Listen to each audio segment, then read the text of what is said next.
ज्ञानव्यापी मामले में supreme court में सुनवाई हुई। ज्ञानव्यापी पर सुप्रीम कोर्ट ने सुनाया अंतरिम फैसला और कहा कि शिवलिंग की जगह सुरक्षित रखे जिला प्रशासन। ज्ञानव्यापी मस्जिद में नमाज पढ़ने से ना रोका जाए। यूपी सरकार को नोटिस जारी कर सुप्रीम कोर्ट ने जवाब मांगा है। ट्रायल कोर्ट के आदेश पर 19 मई को सुप्रीम कोर्ट में सुनवाई। वाराणसी कोर्ट ने भी ज्ञानव्यापी मस्जिद को लेकर सुनवाई की। वाराणसी जिला कोर्ट ने कमिश्नर अजय मिश्रा को हटा दिया है। सूचनाएं लीक करने के आरोप में अजय मिश्रा को हटाया गया। रिपोर्ट जमा करने के लिए 2 दिन की मोहलत मिली है। कोर्ट कमिश्नर विशाल सिंह और अजय सिंह अब रिपोर्ट पेश करेंगे। दीवार हटाने और शिवलिंग वाली जगह से मलबा हटाने पर कल सुनवाई होगी। ज्ञानव्यापी मामले में AIM-IM चीफ असदुद्दीन ओवैसी का बयान आया। उन्होंने कहा कि वाराणसी जिला कोर्ट मुस्लिम पक्ष को नहीं सुन रहा। ज्ञानव्यापी में नमाजियों की एंट्री पर ओवैसी ने खुशी जाहिर की।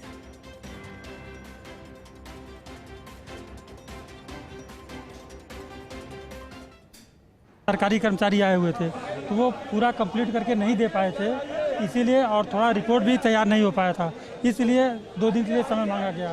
तो वो आज शाम तक मैपिंग जो है मिल जाएगी और फिर रिपोर्ट पूरा तैयार करके 2 दिन में माननीय न्यायालय के समक्ष दाखिल कर दिया जाएगा।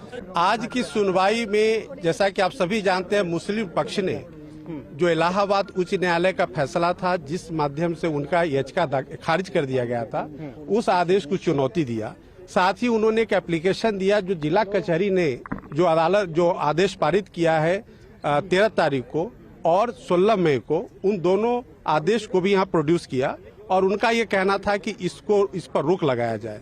उस पर रोक लगाने से माननीय सुप्रीम कोर्ट ने इनकार कर दिया और ये कहा कि हम जो आदेश है 16/5 का वाराणसी कचहरी का, उस आदेश पर उन्होंने कहा कि जब तक हम प्लेंटिफ को नहीं बुला करके सुनते हैं तब तक के लिए कि जिस एरिया को कल जिला कचहरी ने जहां शिवलिंग पाया गया था उस एरिया को संरक्षित किया था, उस एरिया को सील करने का आदेश दिया था जिला प्रशासन को और राज्य प्रशासन को। आज हमारे वकील वहां मौजूद हैं, आज सुनवाई हुई और जो हम अपनी इंटरवेंशन जो फाइल करके मांग कर रहे थे पटिशन में कि इस याचिका को सुनाना जाए, क्योंकि याचिका ये इलीगल रूट से आई है, क्योंकि वहाँ मुस्लिम पक्ष का ये कहना था कि 1991 बर्सिफ एक्ट का वायलेशन हो रहा है, उसका हनन हो रहा है, इसलिए वो सर्वे रोक दिया जाए।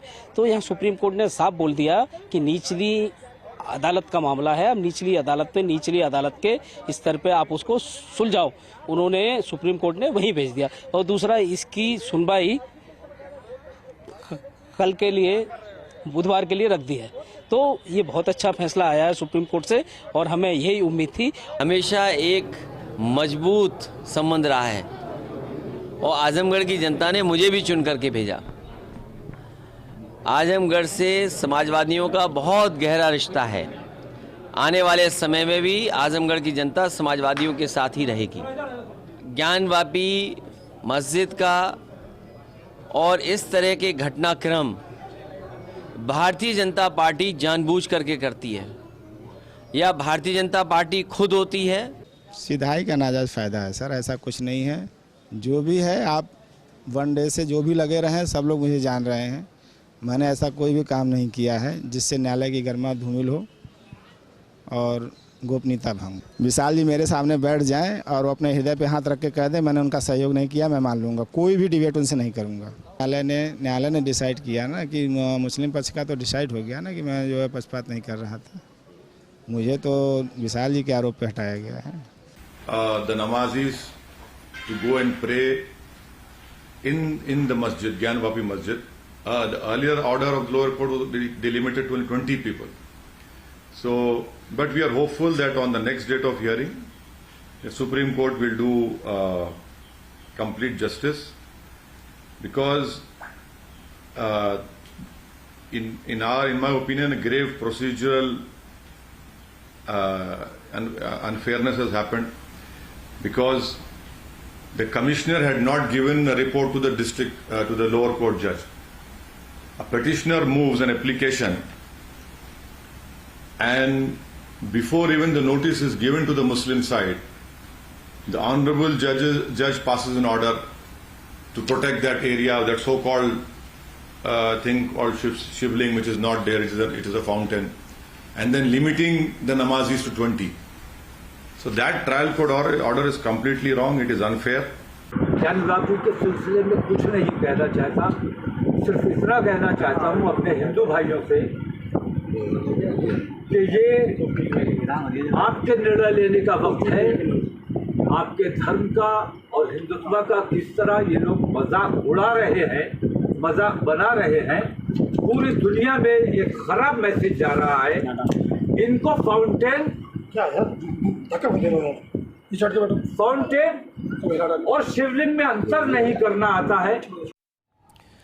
और इस पर बात करने के लिए UP news editor Gyanendra Shukla ji हमारे साथ जुड़ चुके हैं। ज्ञानेंद्र जी, क्योंकि दो तरीके के फैसले, एक तरफ कोर्ट का फैसला जिसने उस जगह को संरक्षित कर दिया है जहां वुजू किया जाता था और जहां कहा जा रहा है कि शिवलिंग है, और दूसरी तरफ सुप्रीम कोर्ट का फैसला जो कह रहा है कि उस इलाके को आप संरक्षित रखिए लेकिन नमाज से रोक नहीं सकते। तो क्या ये मानकर चलें, उसका ये भी मतलब निकाले कि वुजू के लिए अलग से व्यवस्था की जाएगी? अब देखिए, बिल्कुल इस पूरे मामले में अंजुमन इंतजामिया मस्जिद की उसकी तरफ से याचिका जो थी उसकी सुनवाई करते हुए सुप्रीम कोर्ट ने इस पूरे मामले में वाराणसी की सिविल कोर्ट के ही पाले में गेंद डाल दी है और उन्होंने कहा कि इस मामले में कोई दखल वो नहीं करेंगे। फिलहाल जो वहां पर इस ज्ञानवापी केस में इसमें जो वाराणसी की सिविल जज सीनियर डिवीजन है उन्होंने ये फैसला एक बड़ा लिया है। आज की जो कोर्ट कमिश्नर अजय कुमार मिश्रा थे उन्हें उनके पद से हटा दिया है। विशाल सिंह और अजय सिंह ये दो लोग अब सर्वे रिपोर्ट, चूंकि इन्होंने भी आज वक्त मांगा था 2 दिन का, और क्योंकि कई घंटों की 17 घंटों की वीडियोग्राफी है और बाकी भी जो रिकॉर्ड तैयार किए हैं, तो उसको पूरा एक कंसाइज फॉर्म में लाने के लिए उनको लगता है उन्होंने मांगा था कि सिस्टमेटिक अभी नहीं है तो 2 दिन और चाहिए बोला, तो वो अदालत ने जो है उन्होंने दे दिया है। तो अभी लेकिन इसके साथ ही एक और यहाँ पर एक और याचिका दायर की गई है कि जिसमें शिवलिंग के जो पूर्व की दीवार है, नंदी के मुख की तरफ का जो तहखाना है और उत्तरी दीवार, इनको हटाकर सर्वे करने की मांग की गई है। तो अभी इस पर भी सुनवाई होगी। तो फिलहाल ये मामला अदालत के परिधि में अभी चल रहा है लगातार। हालांकि सियासी बयान आ रहे हैं, लेकिन अभी जो स्थिति आ गई है अदालत के फैसले के बाद कि फिलहाल मार्च पर कोई रोक नहीं रहेगी, लेकिन वजू करने वाला जो स्थान है क्योंकि वहीं शिवलिंग मिला है तो वहाँ सीआरपीएफ लगा दी गई है।